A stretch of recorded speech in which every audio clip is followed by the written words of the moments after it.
want to talk today about the energy of Venus with the moon and your art journal. This book right here is a scrapbook I created specifically for images of inspiration to help me whenever I'm working with the energy of Venus in my art journal. And when I would be doing that is because I art journal with the moon. Sometimes the moon is having relationships with the planet Venus, so it's drawing down energy from the planet Venus. And this week, the moon is Venus is moving into the sign of Leo. So I wanted to create a page specifically to inspire me with imagery for Venus in the sign of Leo. This particular book I sectioned off. It's not an art journal. It's my inspiration. It's where I collect images, words, also designs, doodles, color palettes to help me get a feel for the energy I'm working with when the planet Venus is in a different zodiac sign. So obviously, when Venus is in the sign of Gemini, it's going to have a little bit of a different energy, and I'm going to want to do different lunar work and different magic and different tending to my soul practices in my art journal when the planet is in that sign. So because Venus is moving into the sign of Leo, I wanted to talk about being a highly sensitive person and how, we tend to often caretake and overgive, especially if you have a history of trauma. So if you identify as highly sensitive, or you're an empath, or you're psychic, or you're mystic, you're a healer, these are going to be things that you struggle with. And because we're deep feelers, we can feel other people's pain. And if we are not comfortable with pain and suffering, our own and other people's, which, let's be honest, being with pain and suffering, our own and the people's that we love, is not simple or easy. And sometimes when we're just not comfortable with it, we'll tend to overgive or caretake because we want them to feel better, and in essence, we want ourselves to feel better as well. This can be especially relevant if you did not get your emotional needs met as a child, or you were with a caregiver who did not have their emotional needs met either. And if their needs weren't met, then you probably tried to tend to their emotional needs far before you were emotionally or psychologically ready to do so. And so you would have gotten overwhelmed by the overgiving and the caretaking that you were doing. And when we continue that on and into our adult lives, which so many of us do, including myself, I did that, we tend to experience depletion and distraction, or a loss of focus, or it can feel like you get pulled off your own life path and you're moving on to somebody else's life path because you're trying to manage their emotional experience or their spiritual experience. And it really leaves you no energy for your own goals or your own, where it is that your spirit wants to go.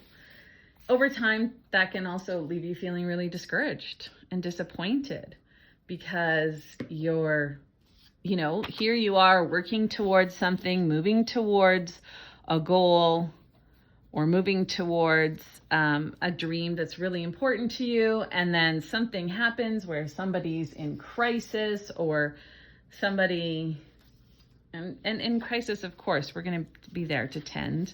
So it's not really in crisis that we have to worry about this, but just that tendency to overgive or step away from our own experience and into someone else's in order to manage it. Like even when somebody is going through something extremely difficult, we can't carry it for them. We can support them, we can be there for them, but we can't carry it for them. And this energy of Venus moving into Leo, whenever the moon has a relationship with the planet Venus in the next couple, well, until July 22nd, 2023, I believe, Venus is going to be in that sign. Venus is teaching us or encouraging us or inspiring us to let go of the nurturing and caring for others and instead step into our own power or focus on our own life goals. And really, to me, that reminds me of that just standing in my inner queen energy or seeing myself as worthy, even when maybe I don't always feel it or struggle to see my worth. But Venus in Leo is like, oh, see your worth. I like how my mentor, Kelly Surtees, was describing that energy of really being with Venus in Leo as saying, you are worthy just because the essence of you is worthy. There's nothing you have to do. It's like this unconditional worthiness. And we don't have to overgive. We don't have to find our worth or be loved or approved because we're caretaking someone else. But that even when we're not caretaking, even when we're not giving, that we are still worthy of being cared for and loved and worthy of goodness and good things happening to and with and for us. That Venus in Leo, the color palette, as you can see, that I'm really feeling drawn to this particular time around with that Venus in Leo is just those peaches and the rose colors and the pinks and the purples.